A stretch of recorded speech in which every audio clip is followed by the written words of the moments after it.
ఆడపిల్లలారా, మీకేం పోయే కాలం వచ్చింది? నిజంగా ఈ రోజుల్లో ఎలా ఉన్నాయంటే ఆ పరిస్థితులు, ఆడపిల్లలు ఎంత బరి తెగిస్తున్నారంటే అంత బరి తెగిస్తున్నారు. నిజంగా మగ పెళ్ళి మగపిల్లవాళ్ళు పెళ్ళి చేసుకోవాలి అంటేనే అదిరి సస్తున్నారు. ప్రత్యేకంగా పెద్దలకు కుదిర్చిన పెళ్లి చేసుకోవాలంటే ఇంకా మరీ భయపడిపోతూ వణికిపోతున్నారు. దీని బదులు మేము బ్రహ్మచారులుగా ఉంటామే అని వాళ్ళు భావిస్తున్నారు. మరి గత వారంలో పూణేలో జరిగిన సంఘటన ఒకసారి జ్ఞాపకం చేసుకున్నామంటే, అక్కడ ఉన్నటువంటి ఒక మార్వాడి కుటుంబం, ఇతను ఈ కేతన్ అగర్వాల్ అనే అతను చాలా డబ్బున్న వ్యక్తి. వాళ్ళకి సుమారు 600 కోట్ల రూపాయల వరకు ఆస్తులు కలిగి ఉన్నారు. అతనికి సియా గోయల్, అంటే గోయల్ అనేది కూడా మార్వాడి కమ్యూనిటీ అనమాట. ఎంత వ్యాపారుల కింద వస్తారు, అగర్వాళ్ళు గోయల్ అంతా మన కౌంటర్ వాళ్ళ కింద వస్తారనమాట. సో వాళ్ళిద్దరికీ మ్యాచ్ ఫిక్స్ అయింది. ఆ తర్వాత మరి ఏమైందో ఏమో తెలియదు, అది ముందుకెళ్తే నేను చెప్తాను దాని గురించి. పాపం వాళ్ళు చాలా ఆనందంగా ఉంటారని తల్లిదండ్రులు భావించారు. కానీ ఈ సియా గోయల్ మనుషుల్లో ఒకటి పెట్టుకొని బయటికి ఇంకో రకంగా ప్రవర్తిస్తూ ముందుకు వెళ్తున్నది. అతను ఆమె బర్త్డే రోజున అలా చాలా ఆర్భాటం చేశాడు. ఒక మంచి కారు కొనిచ్చాడు. కారు నిండా పువ్వులు, పైన ఇవి అన్నీ చూసేప్పటికి ఓహో ఆహో అంటే అతను ముద్దు పెట్టేసుకుని నానా బీభత్సం చేసేసింది కారులోనే. మరి అలాంటి ఈ అమ్మాయి, తనకు ఒక బాయ్ ఫ్రెండ్ ఉన్నాడు, వాడి పేరు చేతన్. సరే, బాయ్ ఫ్రెండ్ ఉంటే ఇట్లా చెప్పొచ్చు కదా, చెప్పే ధైర్యం లేకపోతే మొగుడికి ఏం చెప్పొచ్చు కదా. ఇక్కడ నేను ఒక నిమిషం మీకు బ్రేక్ అవుతున్నాను, పక్కకి వెళ్తున్నాను చూడండి. ఈ మధ్య అమెరికాలో పాపం పెళ్లి సంబంధాలు చూస్తున్న వాళ్ళు నేను గమనిస్తూ ఉంటే, మగ పెళ్లి వాళ్ళు పాపం పిల్లవాళ్ళు ఆడపిల్లల కోసం చూస్తూ ఉంటే, ఈ ఆడపిల్లలు మ్యాట్రిమోనీలో వాటిలో వీటిలో పెట్టేస్తున్నారు ఫోటోలు తల్లిదండ్రులు.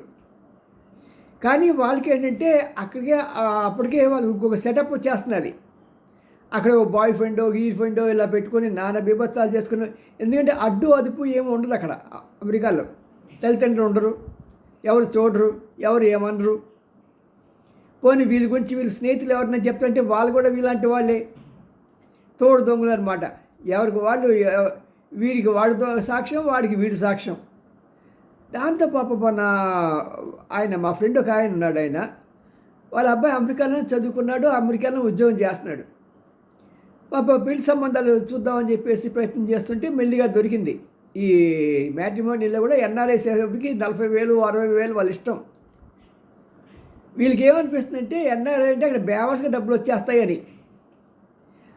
అక్కడ ఏం చేయకపోయినా వేలకు వేలు వచ్చేస్తాయి, వాళ్ళ దగ్గర దొబ్బేయాలి. బ్యాంకుల దగ్గర నుంచి మ్యాట్రిమోనీ వాళ్ళకు ఎవరు పడితే వాడు ఎన్ఆర్ఐ అంటే చాలా మాట దోచెయ్యి అని అర్థం.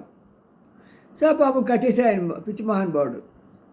కట్టి దాని సంబంధాలు వెతుకుతూ ఉంటే ఒక మ్యాచ్ పంపించారన్నమాట. పంపిస్తే వాళ్ళ పేరెంట్స్ హైదరాబాద్లో ఉన్నారు. సో హైదరాబాద్లో పేరెంట్స్ ఉంటే అమ్మాయి ఫోన్ ఇస్తే ఫోన్ నెంబరు వీళ్ళను వాళ్ళు కలిసి మాట్లాడుకున్నారు. బాగానే మాట్లాడింది. ఆ తర్వాత నెక్స్ట్ టైం ఫోన్ చేసి, నాకు ఆల్రెడీ బాయ్ ఫ్రెండ్ ఉన్నాడు, నేను నీకు నచ్చలేదని చెప్పు అని చెప్పి ఆ అమ్మాయి ఇతను చెప్పింది. ఇంకేం చేస్తాడు, నోరు ముడ్డి మూసుకుని డాడీ ఇలా చెప్తున్నది కాబట్టి మనం ఇంకేం చేయలేమని. ఆ తర్వాత ఇంకొక అమ్మాయిని చూశారు. ఆ అమ్మాయి చెప్తే, నేను ఆల్రెడీ ఇంకొకరితో ఎంగేజ్ అయి ఉన్నాను, మా తల్లిదండ్రులు నన్ను బలవంతంగా పెళ్లి చేయాలని చూస్తున్నారు, ఒకవేళ నేను చేసుకున్నాను అనుకో, నేను చేసుకున్న 2వ రోజు 3వ రోజు నీ శవం ఖాయం, మా బాయ్ ఫ్రెండ్ అస్సలు వదిలిపెట్ట జాగ్రత్త అని బెదిరించిందంట. వామ్మో అనుకొని వీడు పాపం గమ్మును కూర్చున్నాడు. వాళ్ళ పేరెంట్స్ చెప్తాను, నాన్న ఏదైతే అయింది ఇప్పుడు ముందే చెప్పేసింది కాబట్టి బెంగలేదు, లేకుంటే దేశంలో పరిస్థితులు బాగోలేవు చూసావు కదా అని చెప్పి వాళ్ళు సర్దుకున్నారు. ఇవన్నీ ఎలా చెప్తున్నానంటే, ఈ అమ్మాయిలు ఇంత బరి తెగించడానికి గల కారణాన్ని ఎవరైనా సరే ఒక సైకాలజిస్టులు జాగ్రత్తగా గమనించాలి. ఈ పెళ్లి వ్యవస్థ, అందులో ఈ ఫారిన్ వెళ్ళి ఆడపిల్లలు చదువుకోవడం, లేకపోతే ఇండియాలో ఉన్నా సరే దరిద్రమే. ఒక మాట నేను అంటాను కానీ, మరి మీరు మహిళా సంఘాలు వీళ్ళందరూ స్ట్రైకులు చేయకండి నా మీద. ఈ రోజున కన్యాదానం చేస్తున్నా అంటున్నారు కదా, నిజంగా కన్యలు ఎక్కడ ఉన్నారండి? మన పురోహితుడిగా చెప్తున్న డాక్టర్గా నేను కనుక్కున్న అందరినీ, ఎవ్వరు కన్యలుగా లేరు. Already everything is over. ఉత్తినే అలా పంతులు గారు ఆ కన్యాదానం చేసిన వాళ్ళకి పాపం కూడా అంటున్నాడు పంతులు గారు. సో ఇక కన్యలు ఎవరు మిగలలేదండి. ఏదో వీళ్ళ తృప్తి కోసం పెళ్లి చేయడం తెప్పించి అప్పటికే 7th క్లాస్కి వచ్చేటప్పటికి ఆడపిల్లలకి బాయ్ ఫ్రెండ్స్ వచ్చేస్తున్నారండి, జుర్రేసుకుంటున్నారు. సరే ఏదేమైనా సరే మళ్ళీ మొదటి కథలోకి వచ్చేద్దాం. దీంట్లో ఏంటంటే ఈ చేతన్ అనే అతను వాళ్ళ ఫ్యామిలీ ఫ్రెండ్ అంట, ఈ సియోల్ గోయల్, ఇది సియా వాళ్ళ ఫ్యామిలీకి. వాళ్ళిద్దరూ ప్రేమించుకుంటున్నారు అనే సంగతి మాకు తెలియదండి, తెలిస్తే మేము అబ్బాయికి ఇచ్చి పెళ్లి చేసేవాళ్ళం, అతను కూడా మా సామాజిక వర్గమే కాబట్టి పెళ్లి చేసి పంపించేవాళ్ళం అని చెప్పి వాళ్ళంటుంటే, పాపం కేతన్ వాళ్ళ డాడీ, నాకున్నది ఒకే ఒక కొడుకండి, ఇంత దారుణంగా చంపేసింది, ఒక్క మాట, చిన్న మాట నాకు ఇష్టం లేదు అంటే నేను వదిలేసేవాడిని కదా. కొంతమంది ఏమంటాయంటే పాపం కేతన్కి బట్టతల ఉందిట, అంటే ఏదో మందులు వాడటం మూలంగా జుట్టు ఊడిపోయింది, దాని స్థానంలో అతను విగ్గు పెట్టుకుంటాడట, మన బాలకృష్ణ గారు లాగా. బాలకృష్ణ పెద్ద అయినది వచ్చింది అనుకోండి, ఇతను కుర్ర వయసులోనే మందుల వల్ల పాపం రావటం మూలంగా ఆ గుండు అండ్ ఆ బట్టతల ఆమెకి ఇష్టం లేదు, అందుకోసం చంపేసింది అని చెప్పి కొంతమంది అంటారు. ఏదైనా చెప్పడానికి దొబ్బుడాయా?